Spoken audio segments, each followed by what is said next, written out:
দই খেতে পছন্দ করে না এমন মানুষ খুব কমই আছে। দই বেশ উপাদেয় আর খুব মজার একটা খাবার, ছোট বড় সবাই পছন্দ করে। দই আমরা বাসায় বানাতে পারি, কেন দোকান থেকে কিনে খাবেন? সেই রকমই একটা দই বানানোর সহজ রেসিপি আজকে আপনাদের জন্য আমরা নিয়ে এসেছি। খুব বেশি উপাদান লাগবে না, খুব সহজভাবে করা যাবে। আপনি বাসায় বানিয়ে সুন্দর মতো খেতে পারবেন, দোকান থেকে কিনে খাওয়ার প্রয়োজন নেই। আর সবচেয়ে বড় কথা হচ্ছে এটা বেশ হাইজেনিক, স্বাস্থ্যসম্মত, নিজে করা যায়। পুরো রেসিপিটা কিভাবে করছি আমাদের সঙ্গে থাকুন, দেখুন কিভাবে রান্নাটা করছি বা আমরা দইটা বানাচ্ছি। দই খেলে অনেক রোগের উপশম হয়, কাজে বাসায় বানিয়ে দই খান, সুস্থ থাকুন। দই খুবই একটা মজার খাবার, কম বেশি সবাই পছন্দ করেন। বগুড়ার দই খুবই বিখ্যাত, কিন্তু আমরা আজকে নিজেদের বাসায় বানানো দই আপনাদেরকে রেসিপিটা পুরোটা দেখাবো। খুবই সহজভাবে বানানো, তেমন কিছু কঠিন কিছু নাই। আপনি চেষ্টা করলে বাসায় করতে পারবেন এবং খুব সহজেই করতে পারবেন। আর খেয়ে দেখবেন বাজারের দোকানের দইয়ের চেয়ে কোনো অংশেই কম হবে না আপনার ঘরে বানানো মজাদার মিষ্টি দই। মিষ্টি দই করতে যে যে উপকরণগুলো লাগছে তা একে একে বলে দিচ্ছি। প্রথমেই লাগছে 1/2 লিটার লিকুইড দুধ, তারপরে 1 কাপ গুঁড়ো দুধ নিয়েছি, আর পরিমাণ মতো বা 1 কাপ চিনি আমরা দিব, মিষ্টিটা ডিপেন্ড করবে আপনার উপরে। আর থাকবে 1 কাপ পানি। এ সব কিছুর সাথে আবার আমরা একটা প্রয়োজনীয় জিনিস সেটা হচ্ছে দইয়ের বীজ। দইয়ের বীজ ছাড়া দই বানানো যাবে না। এই দইয়ের বীজটাও আমরা বাসায় বানিয়েছি, এটাও বানানো খুবই সহজ। যে দইটা বানাবেন সেইটাই রেখে দিলে পরে ওটা বীজ হিসাবে কাজে লাগানো যাবে। আসুন দেখি আমরা কিভাবে করছি ঘরে বানানো বা ঘরে পাতা দই, মিষ্টি দই। সঙ্গেই থাকুন। একটা পাত্রের মধ্যে আমরা লিকুইড 1/2 লিটার দুধটা নিয়ে নিয়েছি। অনবরত নাড়তে থাকবো, নইলে নিচে লেগে যেতে পারে। আর চুলোর আঁচটা মিডিয়াম আঁচে থাকবে।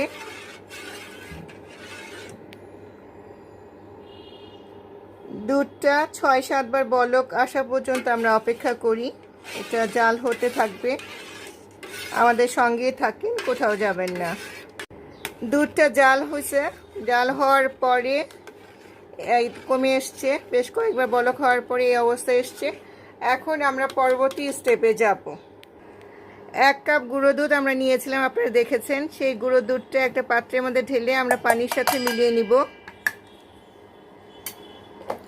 আর দিয়ে দিব পরিমাণ মতো চিনি। মিষ্টিটা আপনি যেমন খেতে পছন্দ করেন, আর যদি মিষ্টি না খেতে চান সেটাও চিনিটা বাদ দিতে পারেন, সেটা টক দই হয়ে যাবে।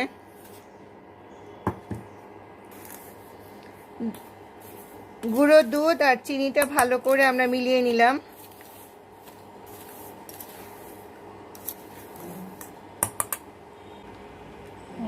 এখন এর মধ্যে দিয়ে দিচ্ছে 1 কাপ পানি।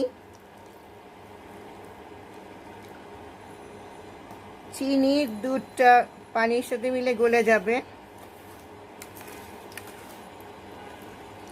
খুবই সহজ একটা রেসিপি, বেশি কষ্ট না, আপনারা খুব সহজেই করতে পারবেন। কিন্তু খেতে কোনো অংশে কম না, বরঞ্চ দোকানের দইয়ের চেয়ে বাসায় বানানো দই বেশ মজাদার মনে হয়, অন্তত আমাদের কাছে।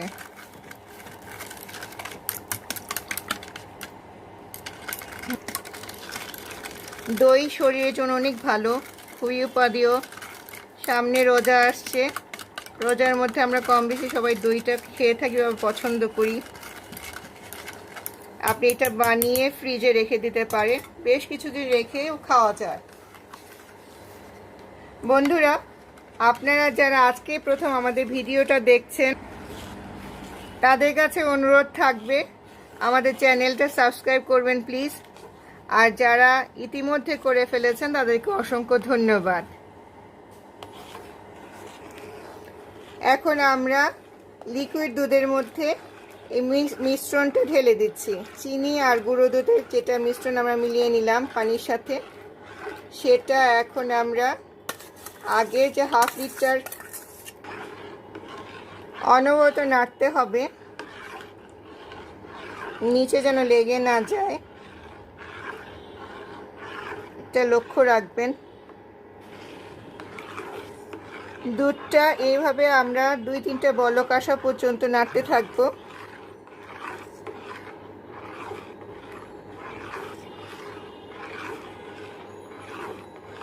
আমাদের চ্যানেলে আরও বেশ কিছু রেসিপি আছে, আপনাদের কাছে অনুরোধ থাকবে আমাদের চ্যানেলটা ঘুরে আসবেন। আমাদের একটা ফেসবুক পেজও আছে রানুস কিচেন নামে।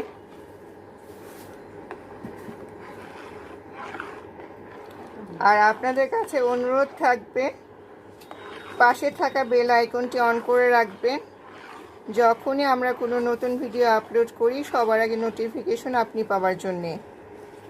বন্ধুরা, দুধটা জাল হবার পরে শুকিয়ে সেই অবস্থা এসছে। এখন আমরা এটা চুলা থেকে নামিয়ে রুম টেম্পারেচারে রেখে এটা নর্মাল করব, তারপরে পরবর্তী স্টেপ আছে। আমরা এখন চুলোর আঁচটা বন্ধ করে দিব।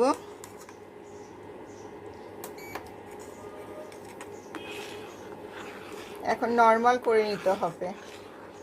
আমরা সচরাচর সাদাটাই পছন্দ করি বা করে থাকি, সাদা দই। যদি একটু কালার বা বগুড়া দই দেখেছেন একটু লালচে হয়ে থাকে, সেইটা যদি করতে চান সেই ক্ষেত্রে আপনার অল্প একটু চিনি নিয়ে একটু ক্যারামেলের মতো চিনিটাকে গলিয়ে নিয়ে সেইটা দুধের মধ্যে মিলিয়ে দিলে একটা সুন্দর কালার আসে। কিন্তু দইয়ের খাবারের স্বাদ একই রকম থাকবে, শুধু দেখার একটু ভিন্নতা। একটা পাত্রের মধ্যে আমরা অল্প একটু পানি নিয়ে তার উপরে দই বানানোর বা দুধটা যেটা জাল দিয়েছিলাম সেই পাত্রটা রাখছি, এটা রুম টেম্পারেচার আনার জন্য।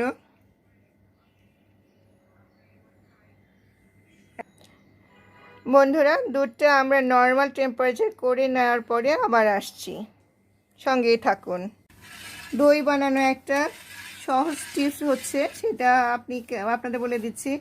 এইভাবে আঙুল দিয়ে আপনি টেম্পারেচারটা যদি সহ্য করতে পারেন তাহলে সেই ক্ষেত্রে এরপরে ছাঁচ বা বীজটা দিবেন দইয়ের।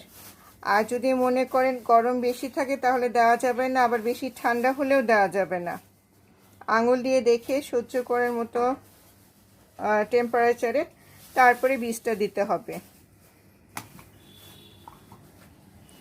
নইলে দই জমবে না বা দই হবে না।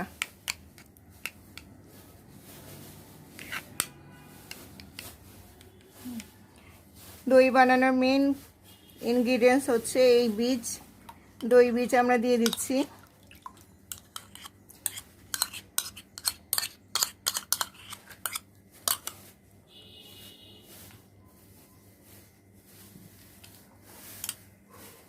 এখন একটা চামচ দিয়ে বা যে কোনো কিছু হাতে থাকলে ওটা দিয়ে নেড়ে নেবেন, ভালো করে নেড়ে নিতে হবে যেন বীজটা ভালো করে মিশে যায়।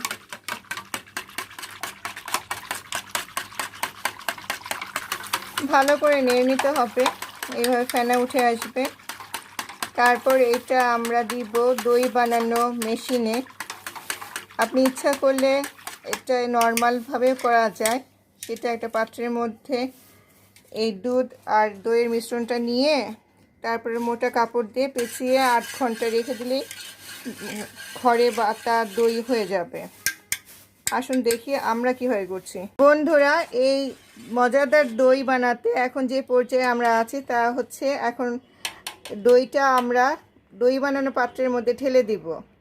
এটা হচ্ছে আমাদের পদ্ধতি, কিন্তু সনাতন পদ্ধতি আছে, সেটা হচ্ছে আপনার এরকম একটা পাত্রের মধ্যে দই ঢেলে নিয়ে মুখটা বন্ধ করে দিয়ে মোটা কাপড় দিয়ে পেঁচিয়ে 7 থেকে 8 ঘন্টা রেখে দিতে হবে, তাহলেই হয়ে যাবে সনাতন পদ্ধতির দই বানানো। এটা আমরা যেটা করেছি সেটা হচ্ছে দই বানানো মেশিনের মধ্যে এটা একটা পাত্রই আছে, সেই পাত্রের মধ্যে আমরা দইটা ঢেলে নিয়েছি।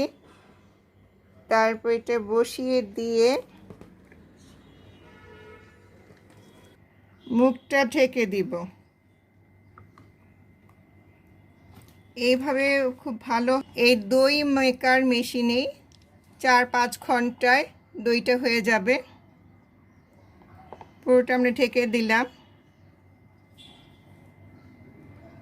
এইভাবে বানানো দই খুবই মজাদার হয়, আপনি বাসায় ট্রাই করে দেখতে পারেন। 4-5 ঘন্টায় এটা হিট হবে। হিট হতে শুরু হয়েছে, দইটা হিট হচ্ছে। 4-5 ঘন্টার পরে আমরা আবার আসছি আপনাদেরকে দেখাতে দইটা কেমন হয়েছে। বন্ধুরা, আমরা 4 থেকে 5 ঘন্টার মতো দইটা মেশিনে দিয়েছিলাম, হয়ে গেছে। এখন আমরা খুলে দেখছি যে কি অবস্থা দইয়ের। আসুন দেখি।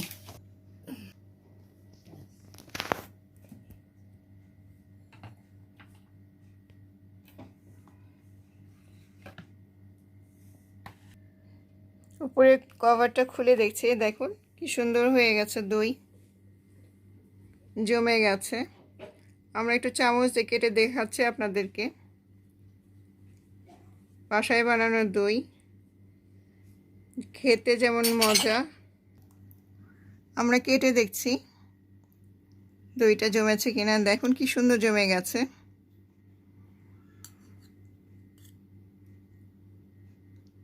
একদম সুন্দর মতো জমাট বাঁধা।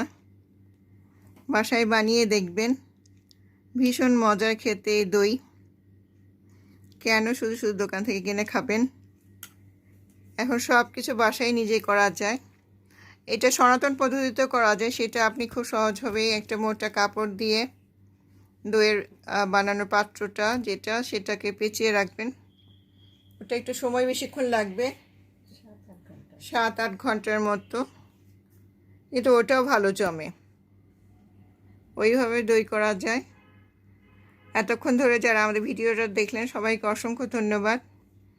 এরকম আর নতুন নতুন রেসিপি আপনাদের জন্য আমরা নিয়ে আসব। আমাদের চ্যানেলটা সাবস্ক্রাইব করে আমাদের পাশে থাকবেন।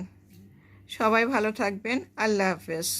আপনাদের জন্য আমরা অনেকগুলো রেসিপি করেছি, আমাদের চ্যানেলে সবগুলো আছে, সময় করে দেখে নেবেন। আর পাশে থাকা বেল আইকনটি অন করে রাখবেন, সবার আগে আমরা যদি ভিডিও আপলোড করি নোটিফিকেশন আপনি পাওয়ার জন্যে। সবাইকে সাবস্ক্রাইব করার অনুরোধ থাকলো আমাদের চ্যানেলটা। সঙ্গে থাকবেন, ভালো থাকবেন।